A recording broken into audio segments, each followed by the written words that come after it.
We welcome one of the new members of Conference USA this year, FIU, their head coach, Ron Turner. Also joining us is Jake Medlock, the quarterback for FIU. Gentlemen, first of all, congratulations and welcome to the conference. Thank you very much. We're excited to be in it. Jake, you looking forward to it? New conference? Yes, sir. I'm excited about the new conference and the new beginning.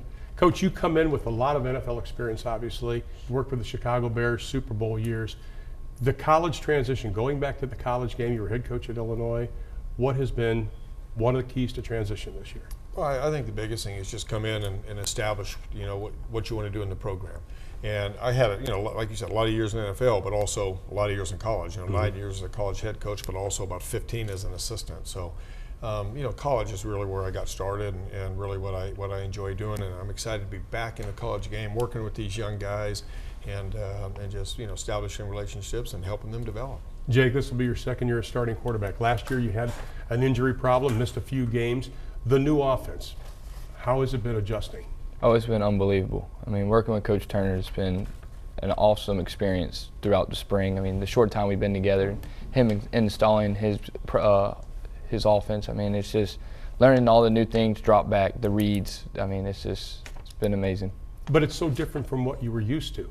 It was. I mean, but it brought back a little bit of my high school days because my high school we ran pro-style offense and did the things. We're under center, and so it's basically kind of the same form as what I used to run.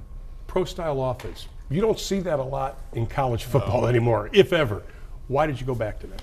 Well, that's what I know. That's what I know. That's what I do. That's what I believe in. And I think you can have a lot of success doing it. There was a time where run that and the spread started coming out, and that was kind of a novelty. Not many people were doing it. They didn't know how to defend it. Now it's gone the other way. Everyone runs a spread. Everyone knows how to defend that. Now you bring a different style in, especially in this conference. It's going to be a little bit different. But again, I think you go back to what you know. You go back to what you believe in. And I believe you can be successful, doing it. Mixing in a good, solid running game with the play-action passing game, giving us a vertical attack and a high percentage drop-back game. So doing the things that we've always done. When I look at tape of your team and see what you have coming back, I get the sense that this could be one of the best defenses, not only in the conference but in the country. Does it start with your defensive line, and do they have to even kick it up another notch this season? Yeah, I think so. I think it does. I'm excited about our defensive line. I think that's where it's going to start for us. We've got depth there. We've got some young players, we've got some athletic players, and we have some depth. Now, a lot of them are inexperienced. We're a very inexperienced team all the way across the board. So we've got a pretty good mix in the defensive line of Ison Fashion, who's played quite a bit. Greg Hickman, who's a very good player. Giovanni Francois has played quite a bit of football. And then you got some young up-and-coming guys that are going to step in. Darian Dyson, is a very exciting talent. So hopefully he can put it together. Paul Crawford, we got Lars Coate. We got some guys that have some depth there. That's going to really probably be where everything starts. And not to dwell on the negative, but the numbers tell me you can't give up as many big plays as they did last year, and also red zone defense. No question about that. And that's what it's all about is not giving up the big plays. Make people go down. If you have to make people put together, long drives, it's tough to do. It's difficult to do that. But the big plays are what kill you. So we got to eliminate that. We got to minimize those. And then I totally agree. I mean, red zone is something. When you get there offensively, you gotta score points, and when you get down to defensive, you got to hold them to at least field goals. You can't let them score touchdowns when you get down there. We got to improve on that. We put a lot of emphasis on the red zone during spring ball, and we'll continue to do so during training camp. Jake, I look at your offense. Only 3 returning lettermen have started a single game on offense. How important was spring this year to get not only to know each other, but to also get that continuity that you have to have for your type of offense? I mean, we had to come together quickly. I mean, the offensive line, there's only 3 guys that ever have had playing experience. And so working with the younger guys, trying to get them to come up and be like, hey, guys, this is how we got to do it, and work from there. And how they bought into it, and how they're following us older guys. And then with the receivers with Glenn Coleman and Willis Wright and them, and teaching the younger guys how to run the routes, and just teaching how we need to do the things to be successful.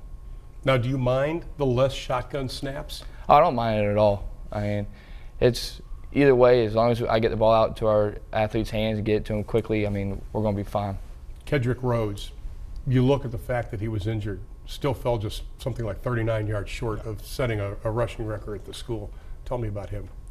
Well, he had an unfortunate incident. I don't know if you know about it, a couple weeks ago. He's not gonna be with us. He was dismissed from the team a couple weeks ago. So it's an opportunity for some of the younger guys to step up and step in. And that's what team sports are all about. And that's why you have depth. You know, you got guys that can step in, and we feel we do. And one of the quotes I saw from you, that you said you have to rekindle the enthusiasm for the program. Have you? Yeah, I think we're in the process of doing that. You know, and there should be a lot of excitement around the program with guys like Jake, and everything starts around Jake. You know, he's a very, very good player, but we got a lot of good, young, talented players. Now, they're not very experienced. Like I said, we're very young, very inexperienced. So it's going to be the first time a lot of these guys have hit the field, you know, and played at length. But it's called opportunity. You know, that's what life's all about. You got an opportunity, and I think these guys are anxious to seize that opportunity and go do something with it. So I think it's going to be an exciting time, you know, as we build this program to where we want to build it. Jake, the enthusiasm. You notice the difference? Oh, yes, sir. Since day one, Coach has been in there. He's set the goals, he's set the standards, and just how everyone on the team has bought into his program. And we're all excited. We're ready to get started. When you look at this team, a lot of coaches always talk about getting an identity. We've got to find our identity. Does this team have one yet?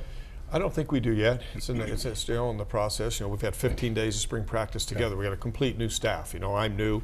All the coaches are new. You know, so our players, I think, are still trying to get used to how we want it done. Our schemes, offensively, defensively, special teams, our techniques, our fundamentals, everything we're doing. We're getting there, but we're not there yet. And that's what training camp's for. And we will establish that, you know, that identity and what we talk about to the team. The three things that are going to carry us, that we're going to build our foundation on. The success that we have is, number one, accountability. You know, getting the guys to buy into what we're doing, and then be accountable to one another. Somebody that each guy in that room can trust, and then toughness. You know, being a team, and that's what I want to show up on film. Our identity. When people watch the film, they say, "Wow, that's a tough football team." You know, and I say real toughness. You know, not cheap shots after the whistle and all that. Toughness when the ball is snapped, and then the mental toughness to be able to handle adversity during the course of a game, during the course of a season, anything that comes up. And then discipline, the discipline to continue to follow through doing what you're supposed to do. Steeler toughness. I had to throw that in there, Coach. One final question. When you look over and you see your head coach, knows Peyton Manning, Super Bowl, the whole 9 yards, and everybody he's coached, NFL experience on offense, what does that do for you?